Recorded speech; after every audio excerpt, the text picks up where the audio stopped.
শীতলকুচি গ্রামীণ হাসপাতালের স্বাস্থ্য পরিষেবা খতিয়ে দেখতে সোমবার হাসপাতালে পরিদর্শনে এলেন শীতলকুচি বিধানসভার বিজেপি বিধায়ক সাবিত্রী বর্মন।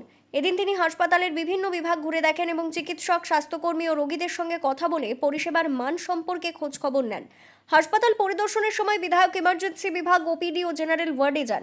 সেখানে চিকিৎসাধীন রোগী ও তাদের পরিবারের সদস্যদের সঙ্গে কথা বলে হাসপাতালের বর্তমান পরিস্থিতি সম্পর্কে জানতে চান।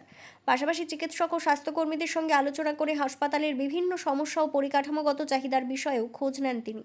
পরিদর্শনের পর বিধায়ক সাবিত্রী বর্মন জানান, সাধারণ মানুষের উন্নত চিকিৎসা পরিষেবা নিশ্চিত করাই তাদের মূল লক্ষ্য। বর্তমানে হাসপাতাল থেকে যে পরিষেবা দেওয়া হচ্ছে, আগামী দিনে তা আরও উন্নত করার চেষ্টা করা হবে বলেও আশ্বাস দেন তিনি।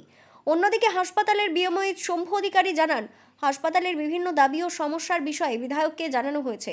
প্রয়োজনীয় পরিকাঠামো পরিষেবা বৃদ্ধি পেলে রোগীদের আরও ভালো চিকিৎসা পরিষেবা দেওয়া সম্ভব হবে বলে তিনি আশা প্রকাশ করেন। আপনারা জানেন গোটা ওয়েস্ট বেঙ্গলে যেভাবে নিয়োগ পদ্ধতি একদম বন্ধ হয়েছিল, তো সব জায়গায় এই চিত্র আমরা দেখতে পাবো। তো এটা আস্তে আস্তে সমস্যা যেরকম আছে সমস্যার সমাধান হবে, কিন্তু সময় লাগবে।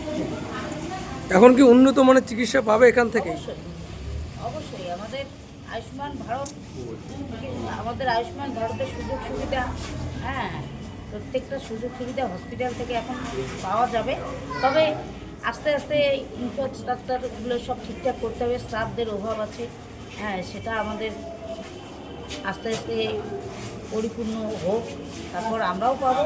এবং আপাতত যে অবস্থায় আছে সেখানে আমরা ডাক্তারবাবুদের বলে দিয়েছি যে মানুষ যাতে সঠিকভাবে পরিষেবা পায়, আপনাদের সাধ্যমতো আপনারা পরিষেবা প্রদান করবেন, যাতে মানুষের কোনো অভাব না থাকে এবং যারা বাইরের থেকে চিকিৎসা করাতে আসেন তারা যাতে আপনাদের বিরুদ্ধে কোনো অভিযোগ না তোলে, সেটা আপনারা দেখবেন। রোগীদের অনেক অভিযোগ রয়েছে, সামান্য রোগ হলেও রেফার করা হয়, এই বিষয়টা নিয়ে কি বলবেন? সেটা তো আগে ছিল, এখন আমরা আজকে প্রথম ওনাদের সাথে সৌজন্য সাক্ষাৎ করলাম। আমরা বিষয়গুলো আমাদের পুঙ্খানুপুঙ্খ আলোচনা হলো, সেটা পরবর্তীতে আবার। এদিনের পরিদর্শনে উপস্থিত ছিলেন শীতলকুচির প্রাক্তন বিধায়ক বরেন চন্দ্র বর্মন, বিজেপির জেলা কমিটির সদস্য খোকন দাস, 6 নম্বর মণ্ডলের জিএস কমলকান্তি রায়, ওবিসি মোর্চার জেলা সহসভাপতি অমর দেবনাথ, বিধানসভার কনভেনর কনক চন্দ্র বর্মন সহ অন্যান্য বিজেপি কর্মী ও সমর্থকেরা। Bureau news, ABN 24x7, Sitalkuchi.